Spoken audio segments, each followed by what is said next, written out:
Hello everyone, welcome back to another AnimEAZY video. As you know, on this channel I'm teaching you how to make animations and fun games using really simple softwares like Pivot Animator, Kodu and Scratch and many others that we'll discuss in the future. So today I'm going to teach you guys how to turn your handmade drawings into games that require no code at all.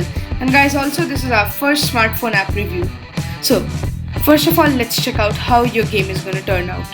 This is how your game is going to look. See how I play it, like the arrows are the controls. I think you can figure that out yourself. So in this case I have to destroy all the blue stuff. I can also choose to escape the playground if that's how you want it. So I've clicked on escape and see, now that dialog box says escape. So now I don't have to necessarily destroy them, but I still can. So now let's learn how to make it. First of all, you need a white piece of paper and you need some felt tip pens or sketch pens as many people might call them. I'm drawing a double line or what you can call a rectangle.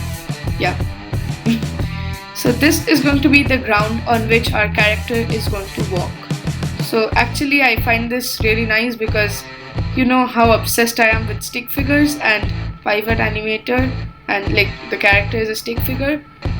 So I have added an obstacle at the top so that your character can't climb up and just get out of the other side instead of running all the way. I'm going to add some spikes and a monster. The green stuff is a trampoline and can make you jump. Like by jump, it doesn't scare you. No, it's not a jump scare. Like if you hop on it, then you will jump. So I'm adding another little trampoline right here. I'm just going to add a finish line. There you go. That's how it goes. And I've also added 2 blue circles. Now let's check out the app. So this is actually an Android app and I don't know if it works on Apple or Chrome OS, but you guys can try it out. So let's see. First of all, I'm going to make a new world. So as it's given here, bouncing objects are green, dangerous objects are red, movable objects are blue, which is the blue stuff, and the stationary objects are black. So now click on OK. Now with draw, you can draw in the game itself from gallery. You can export pictures from a gallery, but in this case we're going to take picture right now. So I'm going to take a little picture of our game that we have drawn. Click on the camera button. We have to crop it to the favorable size we want. There you go.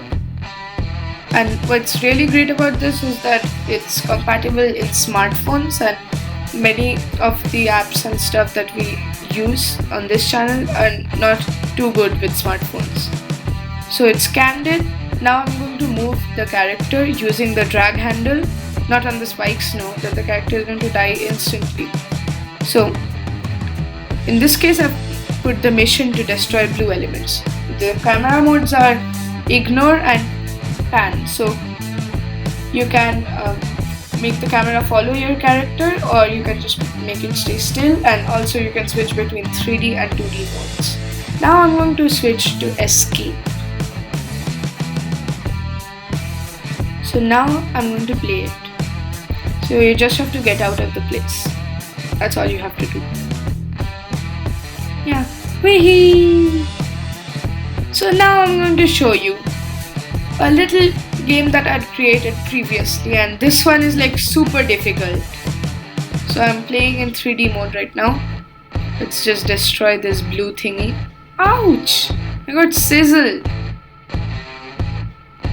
Okay, let's try to jump over. Ouch. Stop it. No. No. Oh my god, like this guy. Come on, don't be sizzled. No. No, don't die, buddy. Don't be sizzled. God. Yes. Woohoo! Let's just destroy this thing for fun. And let's escape. Phew, it was hard. So very often you might have to unlock worlds because at like the first time you play this, you can only make 2 worlds, but when you play in the adventure mode, you can get coins with which you can purchase more worlds. You can also delete worlds using the delete icon. So guys, that was all I had to say for today, and I hope you really find this useful. So see you guys next time. Bye.